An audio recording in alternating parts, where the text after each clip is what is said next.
Golden State Media Concepts bring you Book Review Podcast, a haven for bookworms of all ages and the widest genres, from mystery to memoirs, romance to comedy, fantasy to sci-fi. If you love to read, this is the podcast for you. It's the Golden State Media Concepts Book Review Podcast.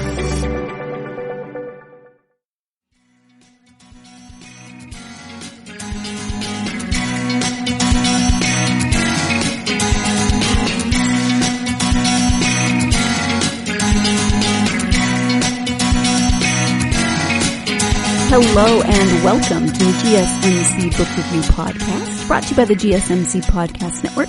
I am your host, Sarah, and I wish you a happy Tuesday. As per usual, we do have an interview for this Tuesday, and it is author Edgar Swamp, and his book is Amber Hollow. This is a book that actually got me to read horror. I read the whole thing. Really, a horror book, and I'm a wimp. I say this all the time on the podcast, and you know that I don't like,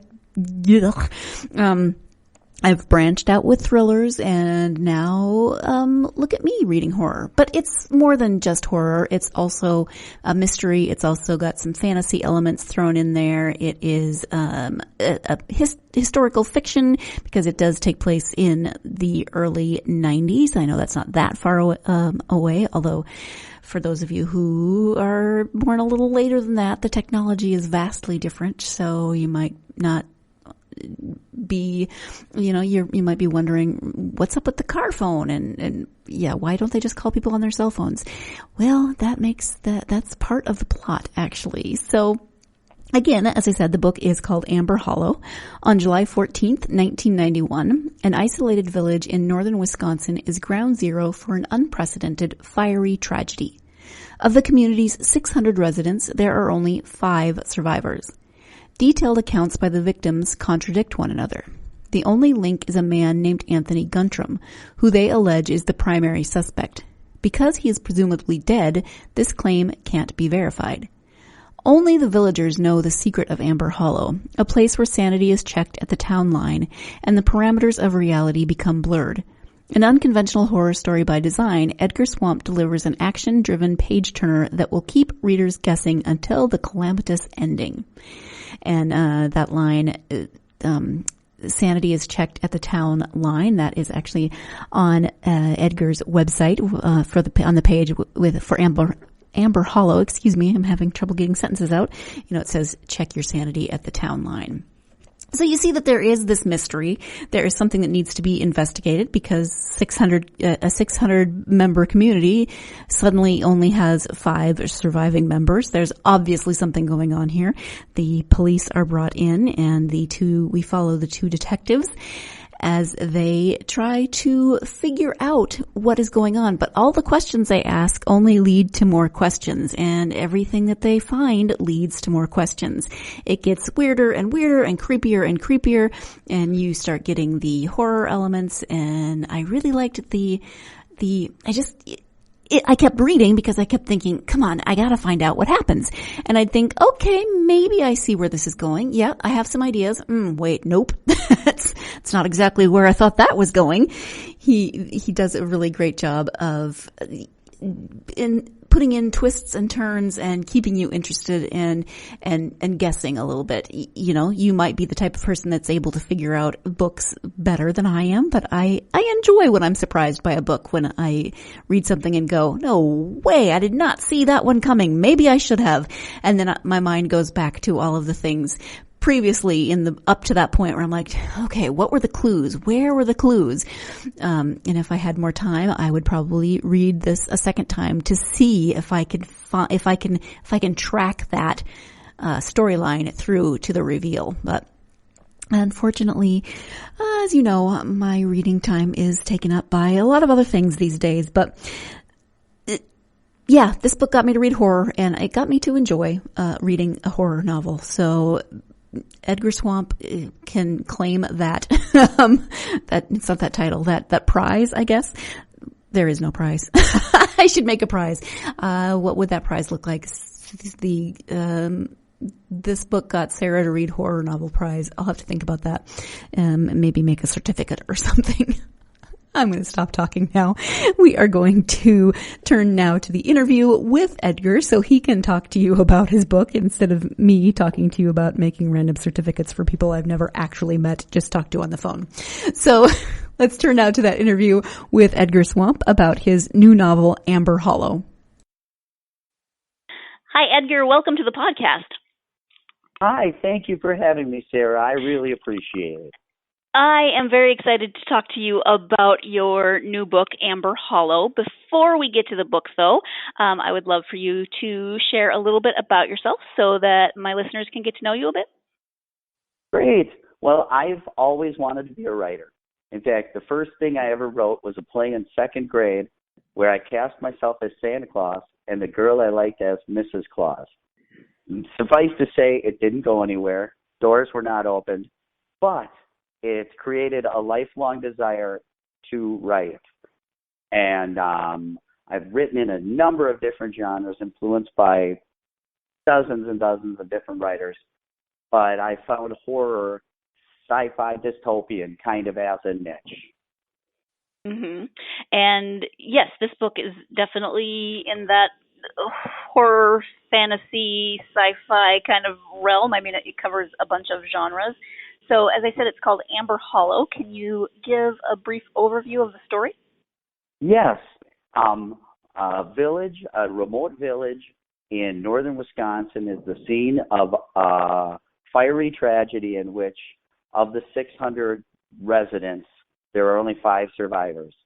They're taken to Green Bay to 2 local hospitals where one is a psychiatric facility, the other one's a burn ward.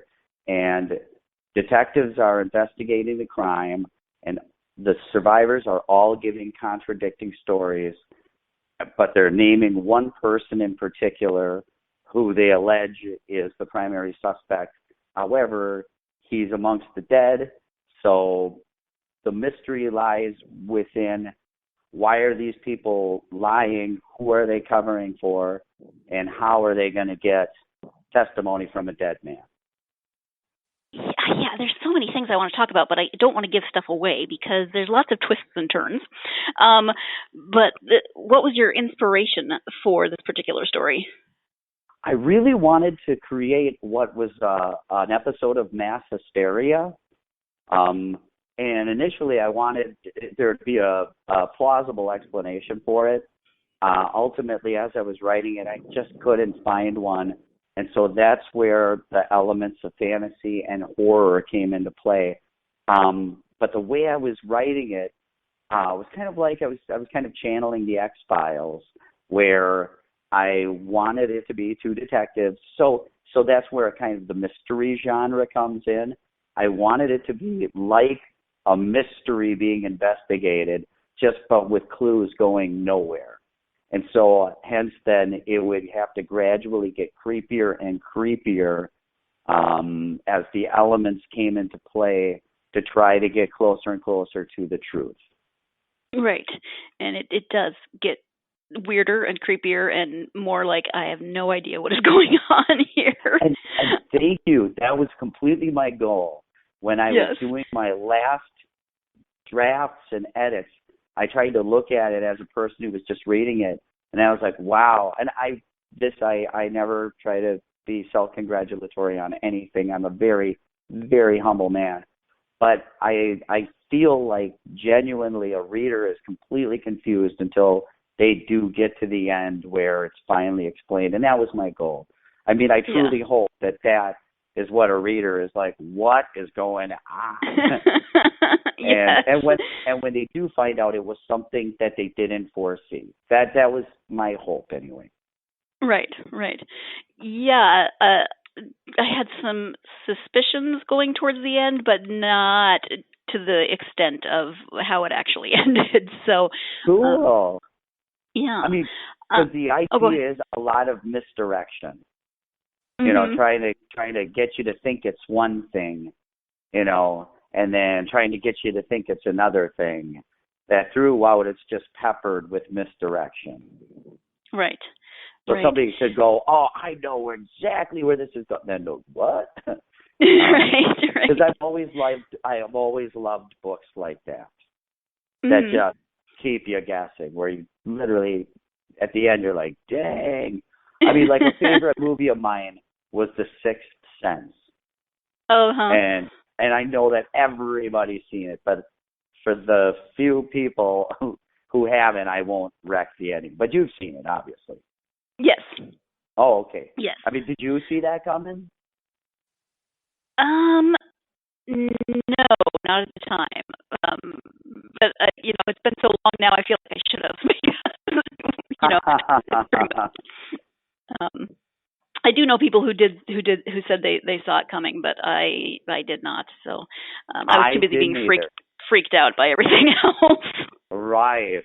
That was a good one. So yeah, yes. I was just hoping that it would be enough misdirection that in the end, because actually somebody did tell me, oh, I thought it was this specific character, and then it wasn't. And I was like, oh, right. Okay, I did my job then. Yeah, and I actually had stopped reading, to put the book down one night to go to sleep, and then the next day I picked it up, and it was kind of that big reveal that we can't talk about, and I was like, wait, what? Cool. Yeah. I mean, I truly hope, because, I mean, seriously, I mentioned Sixth Sense because I saw that movie and the movie Fight Club in the same year in the movie theater. It seemed like it was a year where those movies were very popular, and both of them completely got me. Where I'm like, what? I literally never saw those endings coming, and I always wanted to write a book like that.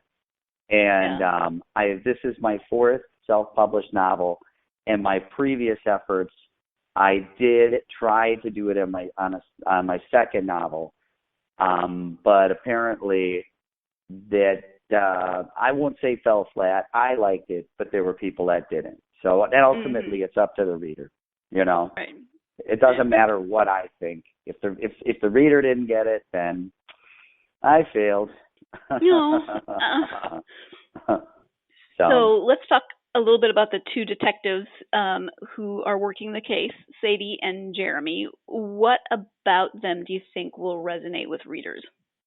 Well, I made a conscious decision to make Sadie African American because the time that this story takes place, I'm actually from Green Bay, the city that the story takes place in, and they work for a police department that my dad worked for.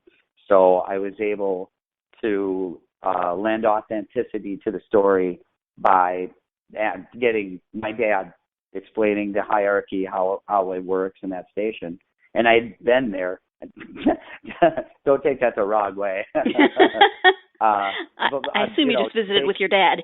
Yes. Take your son to work day. And I deliberately cast her as African American because in the 70s and the 90s, when I grew up in Green Bay, it was predominantly a Caucasian community, and there actually weren't very many women who were police officers. There were secretaries, there was women who mostly worked the 911 call centers, but there were no female detectives, and they weren't African American. And the reason I cast her as that is I do like to lend racial diversity to all of my novels because I'd like to appeal to a wider audience. But I also did that because I thought, wow, she would have to be really tough, to overcome, first of all, being a woman in an all-male environment and African American in a predominantly Caucasian community. And so what I thought that would do is that would just show how tough that this woman is, how smart she is, that she could overcome those seeming disabilities. So that, and then when crunch time comes down, I mean, she's our tough as nails character who can process this stuff. The events do get horrific, so anybody in some capacity would be freaked out, but she has a greater capacity to handle it with those handicaps, I believe. and that was my idea. Okay. And Jeremy, I cast as just a real friendly. I actually made them not very atypical of what you would expect. I didn't cast these as super handsome and beautiful people.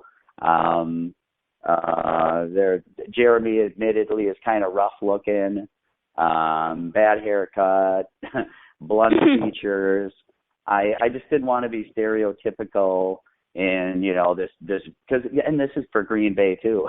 I mean, that was the realism, that this is a small Midwestern town. They're not going to look like Mulder and Scully, Right. They're not going to be this beautiful couple. I made them average Joes.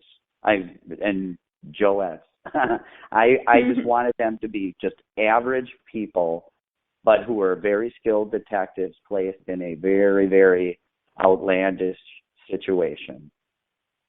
And I just through their dialogue, I really wanted to create characters. I've been not accused. I suppose whatever word fits. Prior novels of mine, people have said, I don't like your characters. And I've written novels where you're kind of not supposed to. I've read a lot of books by authors like Chuck Palahniuk, who wrote Fight Club, and Bret Easton Ellis, who wrote American Psycho.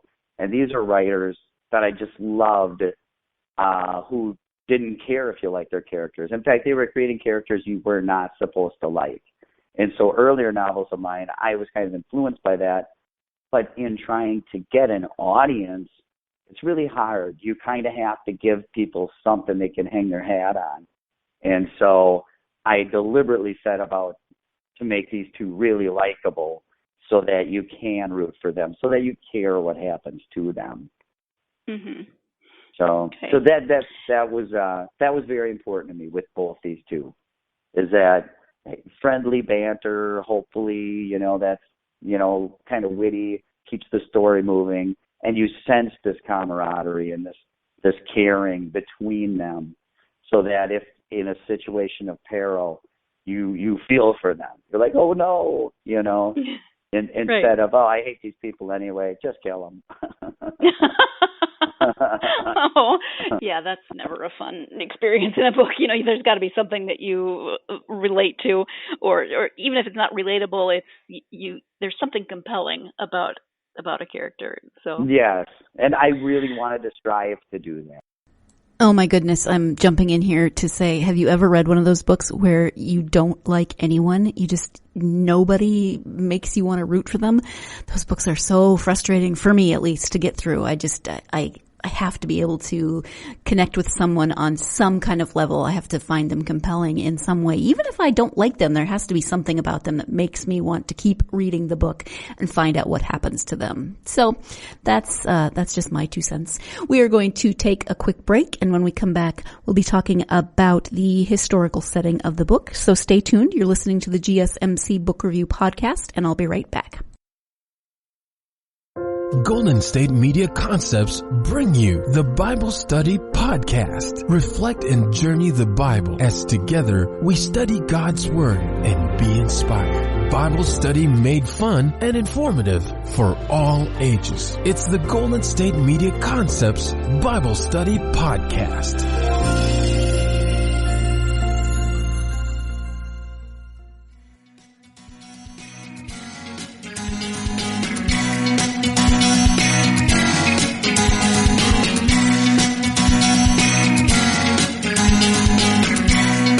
Welcome back to the GSMC Book Review Podcast. I'm speaking today with Edgar Swamp about his new novel, Amber Hollow. Before the break, we were talking about the two main characters, and now we are moving on to the setting of the book and how that plays a role in how the story unfolds. So let's go ahead and get back to that interview. You've mentioned that the book is set in the early 90s. So part of that so that Sadie would have that opposition, and what were the other reasons for setting it in that time frame? Originally set this to be in 2018, and a brother-in-law of mine that does my proofreading, and he got it back to me, and he said that in our day and age of the World Wide Web, Instagram, Homeland Security, all the above, dark technology, was like, this could not happen. The only way it could happen, it couldn't happen in the United States. It would have to be like remote Siberia to be as off the grid as it needed to be. And so I essentially was like, so if I get rid of the web, and he was like, yeah, then it would work. So I basically looked up when the World Wide Web was launched, and I literally made this story happen a month before that. So I picked it so it could be at the peak of our technology, as close as it could be technology-wise, but I also lucked out that incidences occurred in that same year that I could incorporate. It coincidentally allowed me to incorporate characters that I otherwise couldn't have. And so it really was cool. Had you decided previously that the incidents around the arrest of No, yes, Jeffrey okay. Dahmer? Yeah, that's fine. Go ahead. No, is it Jeffrey Dahmer? I just completely blanked on the right serial killer. Yep, no, that's the one. Oh, yep. Okay, so I had been meaning to ask if you'd put that in there, but it just turned out that it worked time-wise because of your choosing that month before the web launched. So that's pretty cool. And I got really lucky because the story, and this isn't a spoiler, it centers around Bastille Days, and which is in Wisconsin. It's a huge thing because Wisconsin, at least Green Bay, northern Wisconsin, was largely populated by French missionaries back when it was settled in the 1600s. So because of that, that's a celebration that happens every year. And I used that as a centerpiece, and that's on July 14th. And the arrest of Jeffrey Dahmer, very fortuitously, was on July 22nd or 23rd. And so I was completely able to put that into my timeline by choosing that year. And again, it was a culmination of just luck, really. Just picking, the World Wide Web, it was launched in August of 91, but then I saw, and he was arrested then, and Bastille Days is there. It was a harmonic convergence of really cool things that that I was fortunate that then led some kind of more credence to the story, and then I was able to more elaborate on. So sometimes you get lucky. Absolutely. Yeah.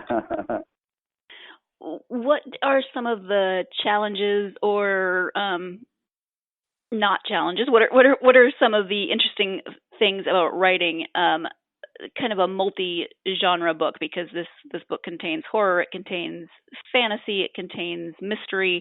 What is that process like for you? Well, I set out to have it be like a Twilight Zone episode.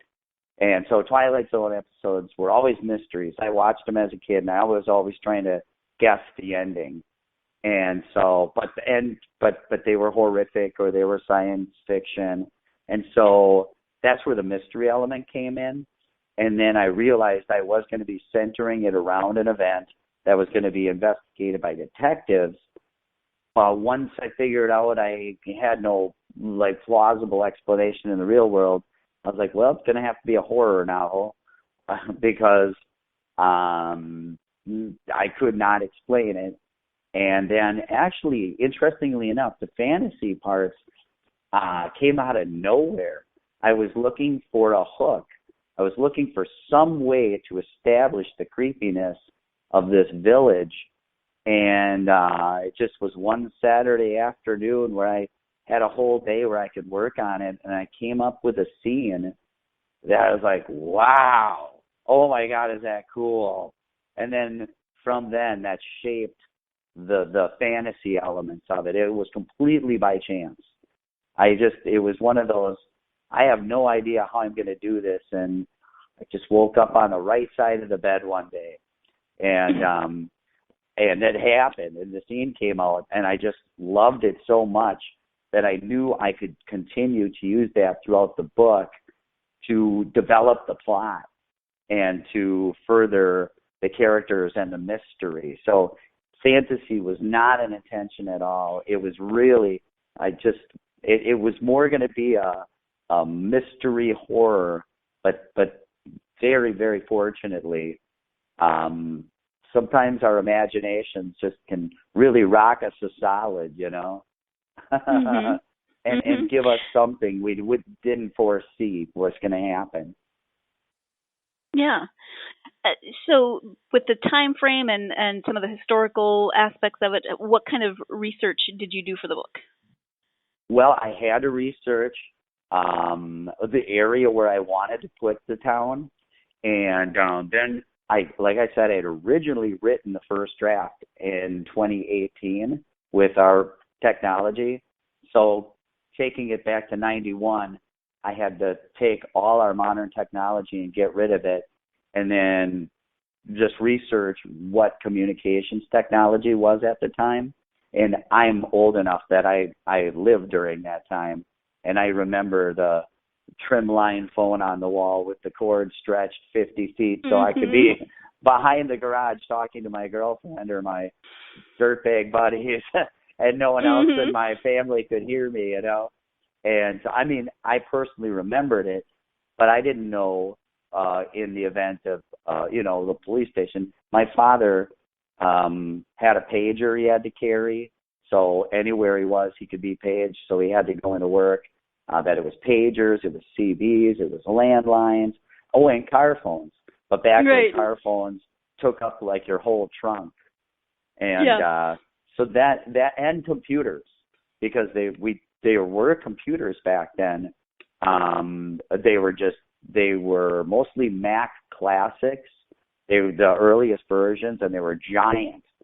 And so I had to convert everything to that. And fortunately, because I wrote a previous novel called Blackout that relied on cell phones to keep the plot moving. That's how my characters found out everything. Their phone rang. What? Oh my God, I'll be right there. Fortunately, this story didn't require that. It wasn't hinged in the technology we have today. So right. In fact, it works better, I think, without the technology, because there's certain aspects that you can't. There's one detective who goes to investigate part of this, or a police officer, and he can't just send a text or call a cell phone. Yep. Where in fact, and there's no GPS satellite, so they can't trace his phone. I don't know how old you are. I won't ask. I will make you share that with your listeners. But I remember that. I, in fact, one time drove across country from Wisconsin to California in a old Oldsmobile. No, before cell phones existed, I just couldn't afford one. And just how off the grid you are. And I used a map. I mean, that back in the day, we actually used maps. You use pay phones. I would buy calling cards. Calling cards, yeah. I mean, it really brought me back, and so I referenced the music of the time that people would have listened to, and unfortunately it was pre-grunge. I really love grunge because that's my era, but my story takes place literally 2 months before Nirvana dropped the album Nevermind. So you're right, but at least it takes place in Wisconsin, so you can, although it's summer, but at least you can still have flannel. You can still. Oh, totally. Yeah, still got. In fact, flannel's a constant everywhere. In fact, what's kind of funny is when grunge hit, I was like, they're wearing what I'm wearing. Right. I don't even have to change my clothes. Yeah, I grew up in Montana, so I had the same. What? Everyone wears flannel. What are you talking about? Right. It was nothing new to you. It was something to keep you warm. Yep, flannel and hiking boots, always a good combination. That's what I was wearing too. with a Levi's jean jacket. Which, oh yeah. At the time, that was what was considered, and no offense to you, I don't mean you, but in my little town of Deep here, that was dirt bag attire. Nice. You had you had the flannel, you had the jean jacket, a pair of hiking boots. Yep. Okay, I'm sorry. Jumping in here again so we can take our second break of the podcast, but maybe it's wrong to laugh at my own interview, but every time I hear that part, it just makes me giggle. Yep. Oh, Flannel, how I love you. We are going to, as I said, take our second break of the podcast. When we come back, we'll be talking a little bit more about some of Edgar's other novels. So stay tuned. You're listening to the GSMC Book Review Podcast, and I'll be right back. Tired of searching the vast jungle of podcasts? Now listen close and hear this out. There's a podcast network that covers just about everything that you've been searching. The Golden State Media Concepts Podcast Network is here. Nothing less than a podcast bliss with endless hours of podcast coverage. From news, sports, music, fashion, cooking, entertainment, fantasy, football, and so much more. So stop lurking around and go straight out to the Golden State Media Concepts Podcast Network. Guaranteed to fill that podcast itch. Whatever it may be. Visit us at www.gsmcpodcast.com. Follow us on Facebook and Twitter, and download us on iTunes, SoundCloud, and Google Play.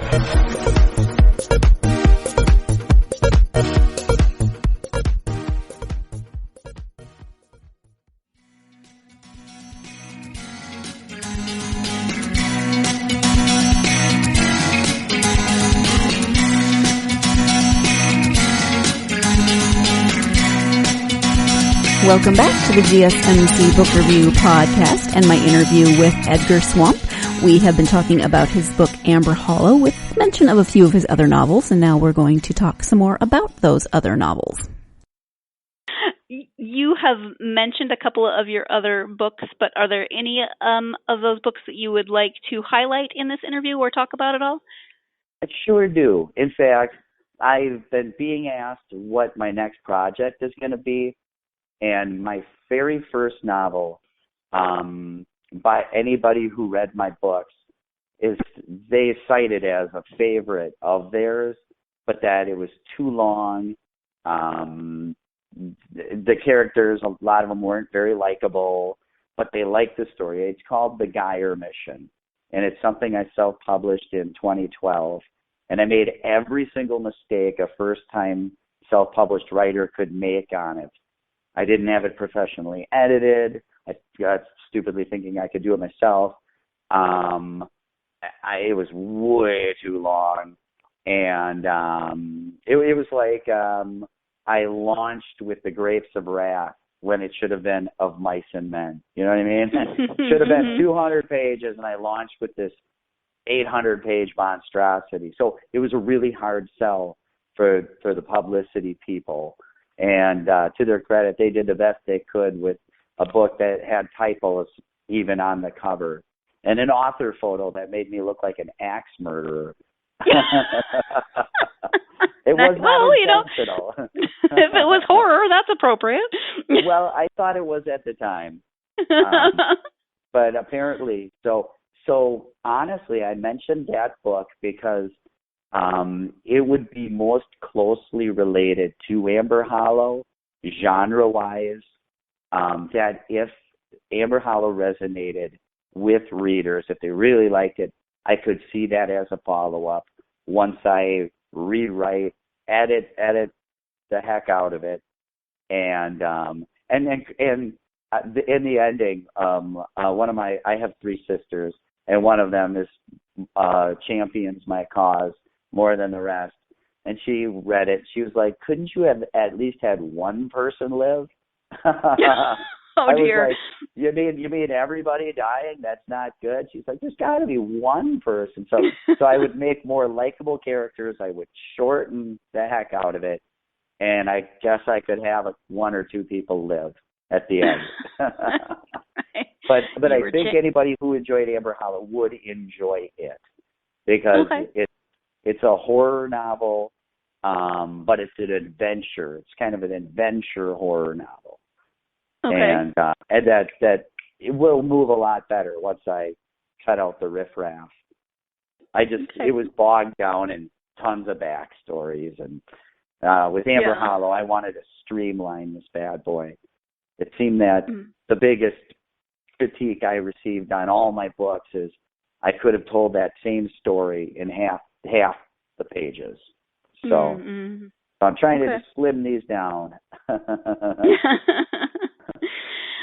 You mentioned writing that play in second grade that did not get you a girlfriend, but that's okay. Yeah, I'm so bummed. So when did you start writing to try to publish?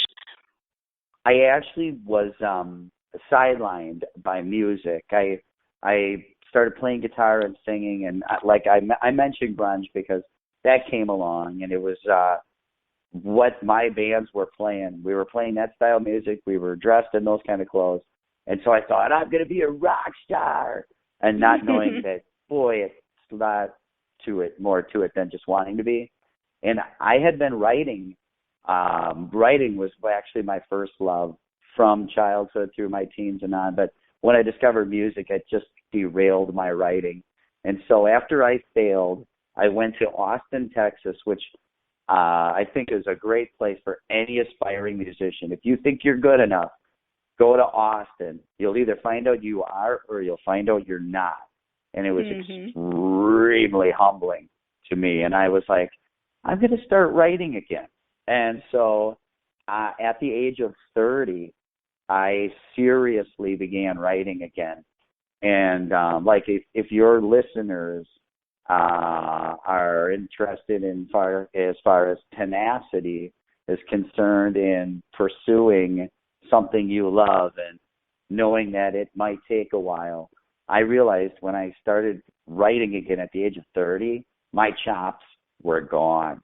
I mean, anything I had earned up to that point doing music and disregarding writing for 10 years, I still had a great imagination, but my chops were gone. So it took me 10 years just to become a decent writer again.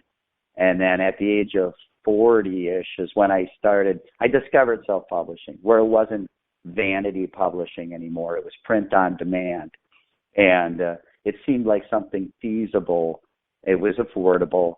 And so from the age of 30 through actually about the age of 45, I just hit it hard, made myself do word counts every day, made sure I did it as much as possible. I had to practice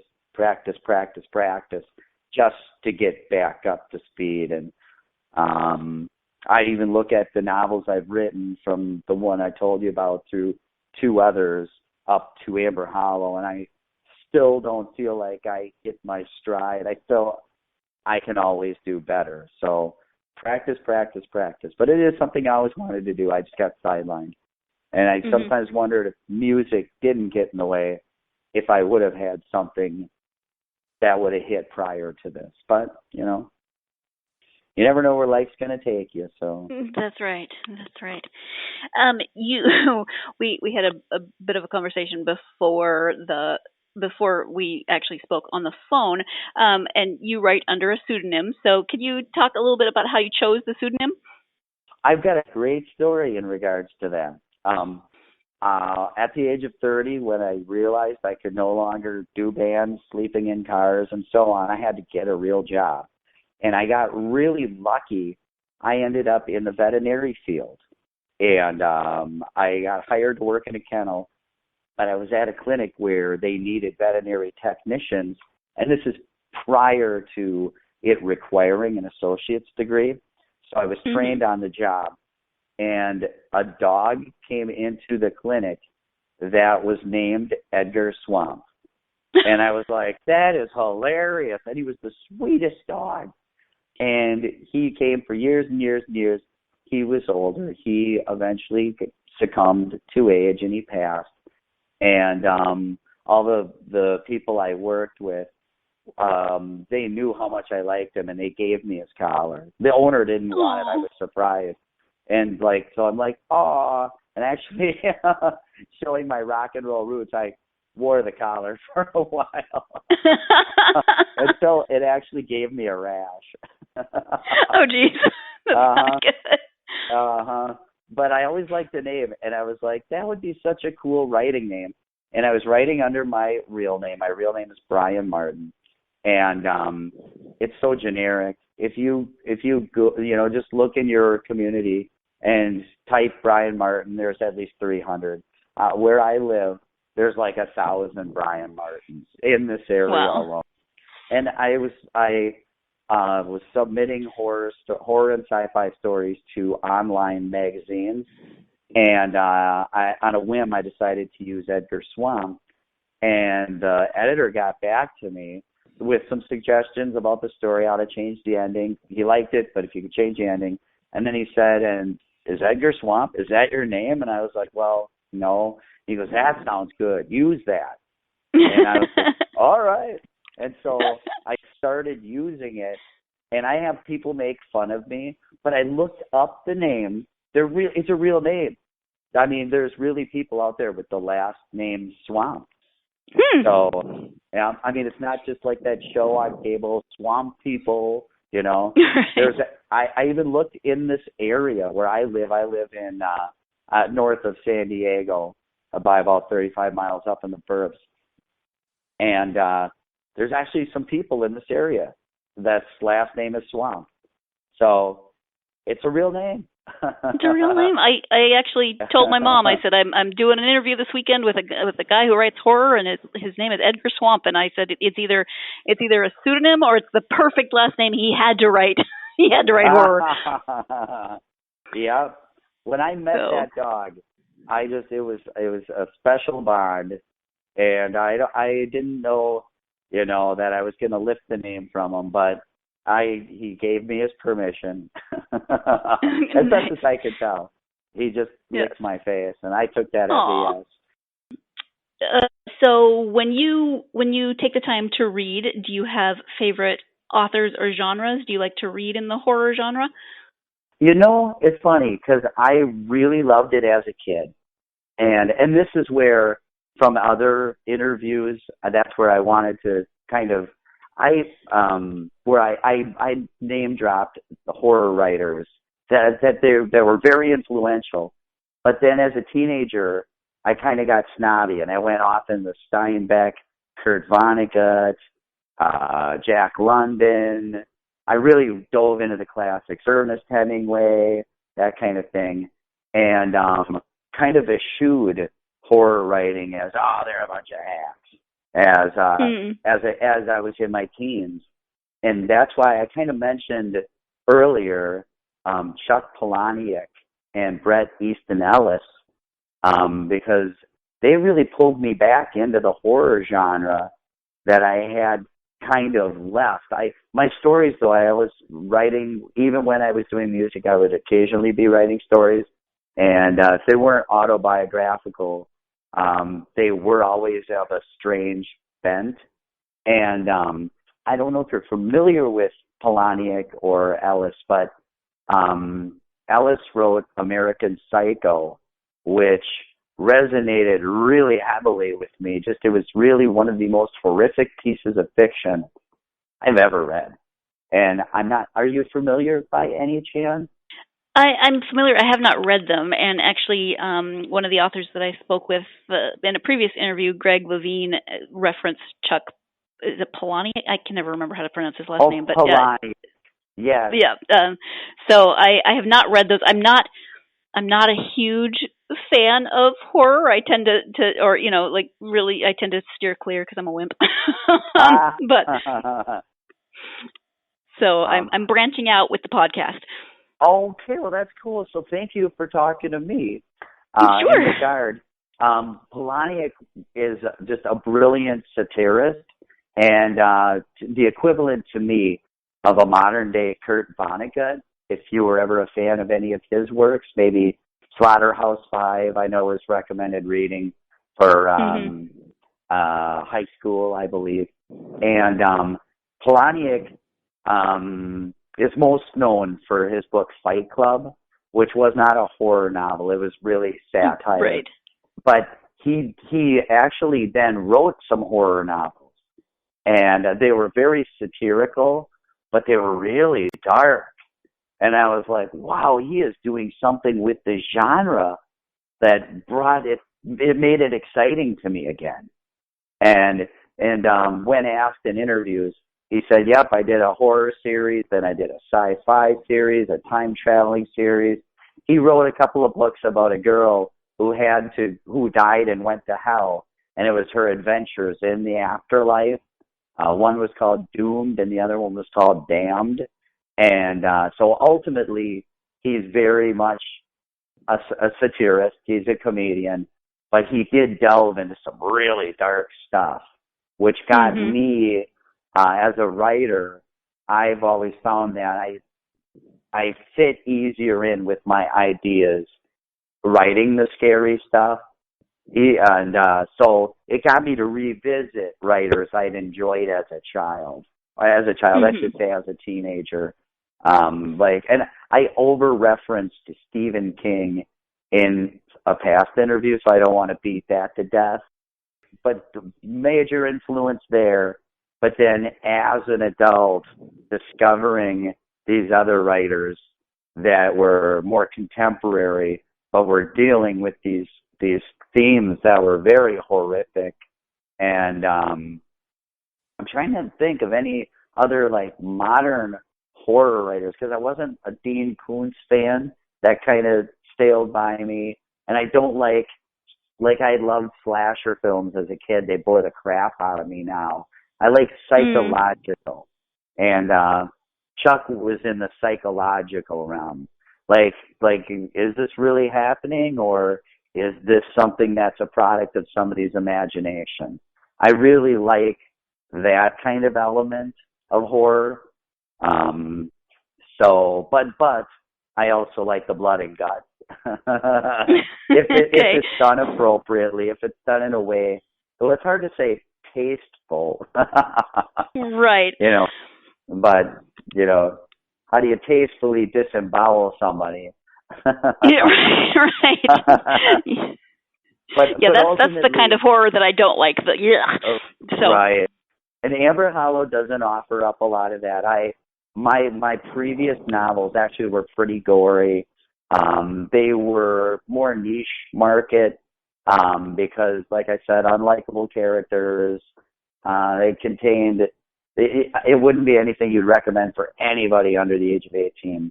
And with Amber Hollow, I set out to write more of an all ages, all audience.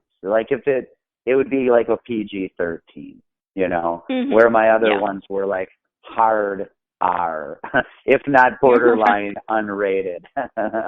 Well, I'm grateful that I met you for this book and not one of your previous ones.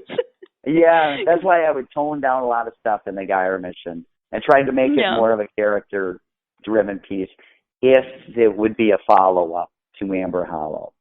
Because it's you write and you want people to read, but if you're scaring most people off simply because the subject matter it isn't resonating with them, what's the point? So I really, really did, and I did want to put social themes in there that people could relate to, but not have an agenda, not burden it with my own take on politics, or I try to never deal with religion.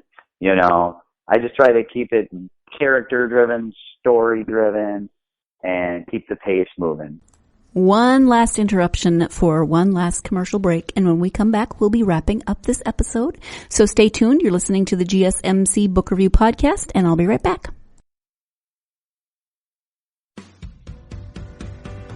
The Golden State Media Concepts Travel Podcast, the show that gives you advice on everything travel. We explore places you've always wanted to go, as well as giving tips for traveling in those places. We'll give you advice on the best sites for travel tips, information, and discounts. Join us as we travel the world, explore cultures, and meet new people. The Golden State Media Concepts Travel Podcast has got you covered. Download the GSMC Travel Podcast on iTunes, Stitcher, SoundCloud, Google Play, or anywhere you find podcasts. Just type GSMC in the search bar.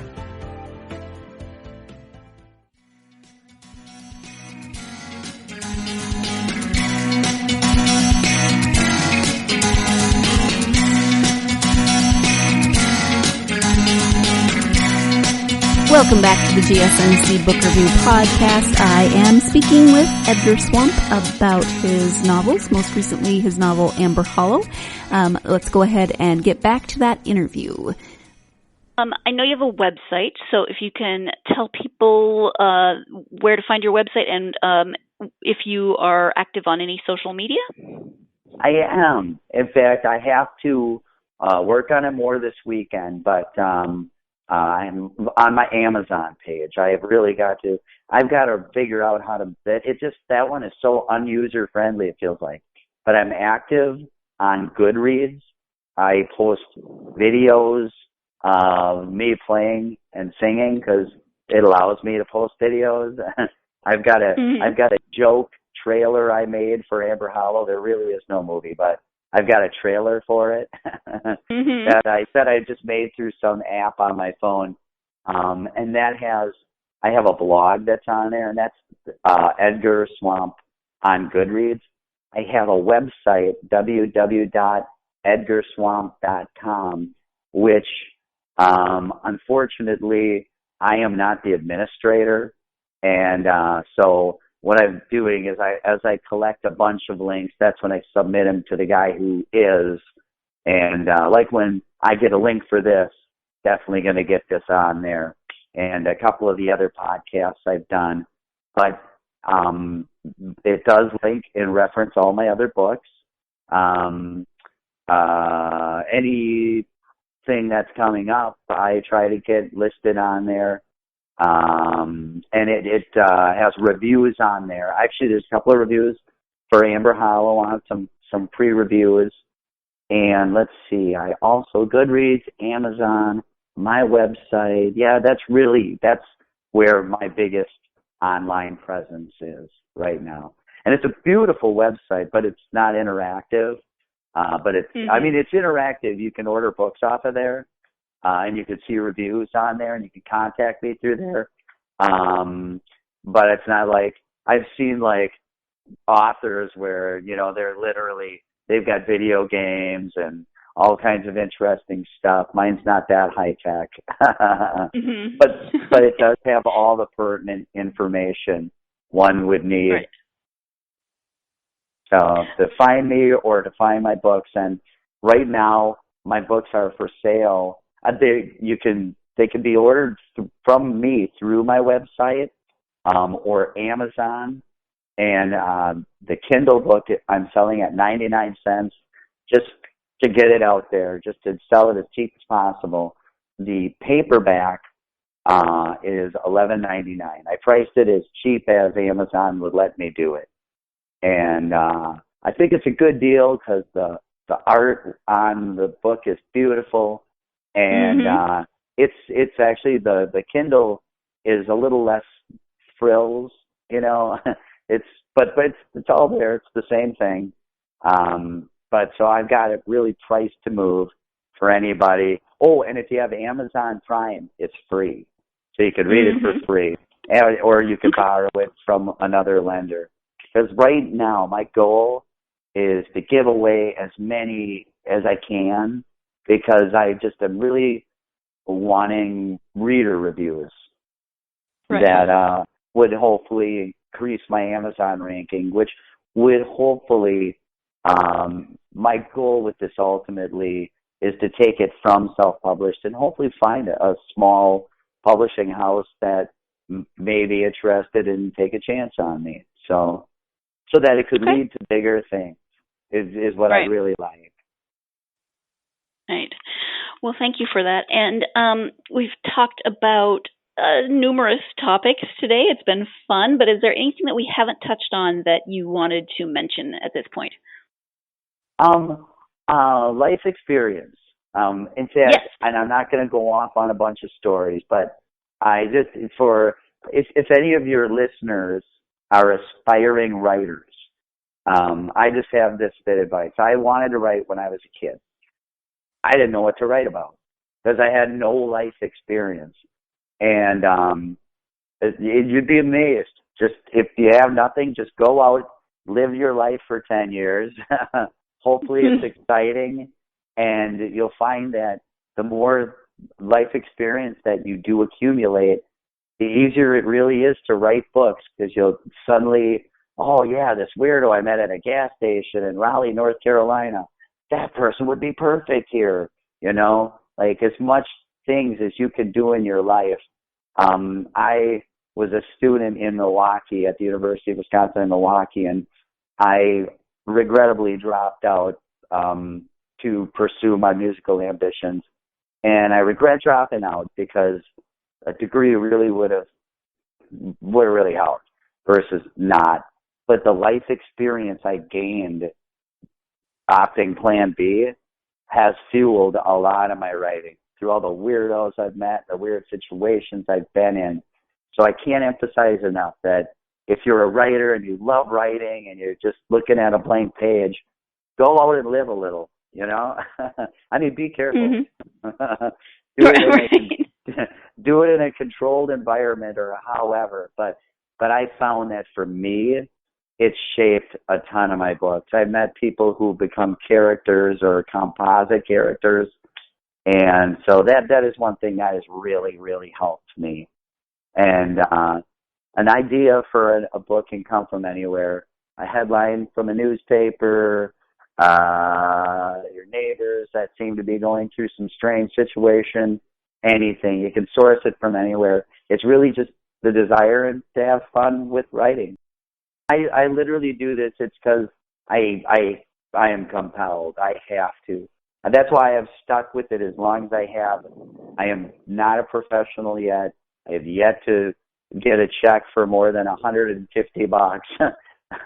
for anything I've written. And trust me, as a self-published writer, you'll spend a lot more than that, mostly on publicity. Mm-hmm. So you really got to love doing it, So right. I don't know. That's why I am. It's just something that is a passion for me. That I try not to consider that it's a vanity thing. That it's a product I'm hoping to become a brand at some point. Sure. So you being so kind as having me on your podcast can help me. Yeah. Your listeners can go, God, that guy sounds like a weirdo. His book might be great. I love weirdos. Yeah, see, you're...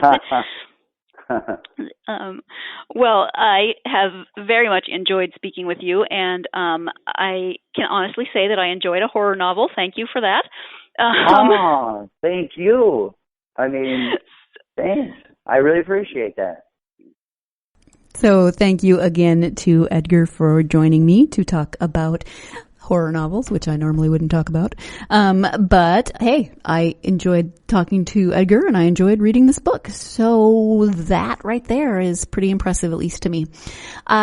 Thank you so much, as always, to you, our listeners, my listeners.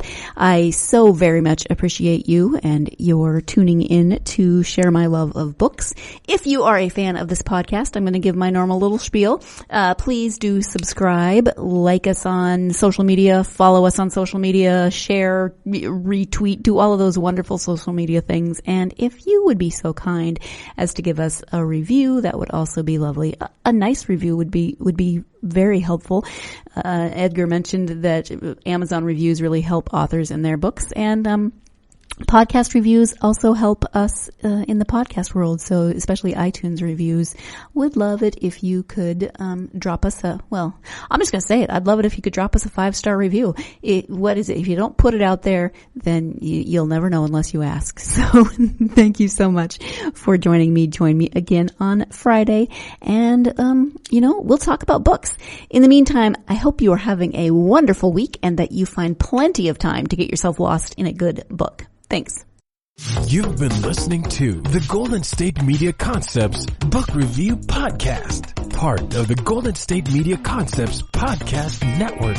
You can find this show and others like it at www.gsmcpodcast.com. Download our podcast on iTunes, Stitcher, SoundCloud, and Google Play. Just type in GSMC to find all the shows from the Golden State Media Concepts Podcast Network. From movies to music, from sports to entertainment, and even weird news. You can also follow us on Twitter and on Facebook. Thank you, and we hope you have enjoyed today's program.